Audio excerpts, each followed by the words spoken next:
Before start, please don't forget to like this video, subscribe to my channel, and share this video at your social media.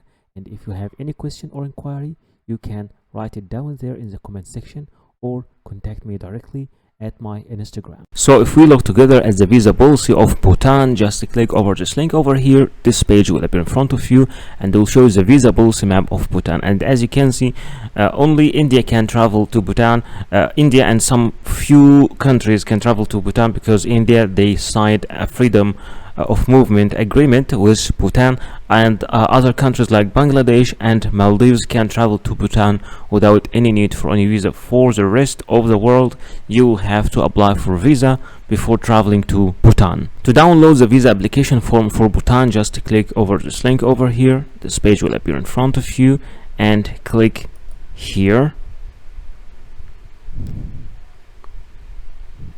And this is the visa application form for the Kingdom of Bhutan. You will have to fill this visa application form by yourself, and in the end you will have to raise a place and date and the signature. Then you will have to submit this visa application form along with all the required documents that we will be speaking about in the end of this video to the embassy of Bhutan. So in order to submit the visa application form, just click over this link over here. This page will appear in front of you and it will show you the locations of the embassies and the consulates of Bhutan around the world. And if you can't find your country in this list, then you will have to apply from any of these countries, the nearest countries for you. And as you can see, once you click over any country over here, you'll find all the details, the address, the phone number, the website, and also the social media sites. You just need to collect all the documents, the visa application form, all the required documents, and submit it by yourself to the embassy. The first document that you will need for your visa application is your passport. Make sure that your passport is valid at least for 6 months and at least 2 pages are empty for stamps, and your photo and your details in your passport are clear. You will need also photocopies of your passport. At least make sure you have 3 photocopies. Sometimes they require only a photocopy of the data pages, but sometimes you will need also to photocopy the stamps pages and the other visas you have in your passport. You will also need to submit personal pictures. Make sure that your picture is new, not older than 6 months, with a white background unless the embassy or the visa office tell you something else, and with clear face details. You will also need a visa application form. This visa application form could be filled and submitted online. Other visa application form could be filled on computer, then printed and signed, and other visa application form need to be filled manually. All depend on your destination and the type of the visa you're applying for. You will also need to submit a proof of status.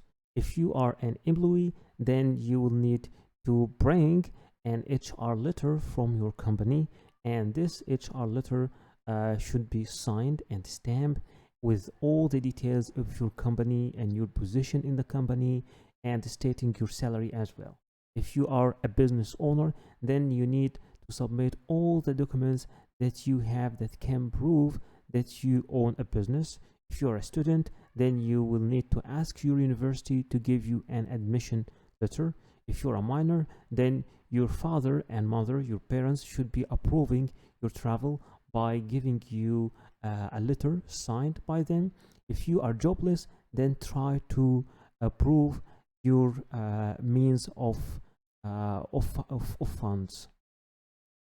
Sometimes you will need to provide a proof of legal status if you are applying from another country than your main country of nationality. In that case, you either need to submit a valid visa of this country, or a proof of legal residency in this country.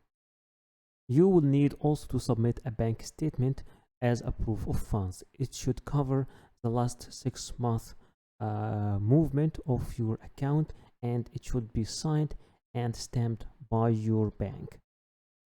Number 8 is your flight reservation. It should be a round trip, and some countries require you to submit a confirmed ticket, and for others it will be okay to submit a dummy ticket, and I will teach you how to make both of them, the confirmed ticket and the dummy ticket. Number 9 is your travel accommodation or the booking of your hotel. Sometimes it's required to be confirmed, and sometimes it's okay to be an initial booking, and sometimes some countries require you that this booking should cover at least a third of your trip. Number 10 is your travel insurance, and remember, it's not always necessary, and it should be made from a verified platform or office acknowledged by the country you are traveling to, and it should cover your whole trip, and sometimes it's required to submit a travel insurance that covers a year, and it's minimal. The minimal coverage should be at least 30,000 euros. Remember that before applying for the visa, you will need to contact the embassy or the application office and ask them about if there is any change in the documents or if there is any special documents required from you, because sometimes documents are different from a country to another.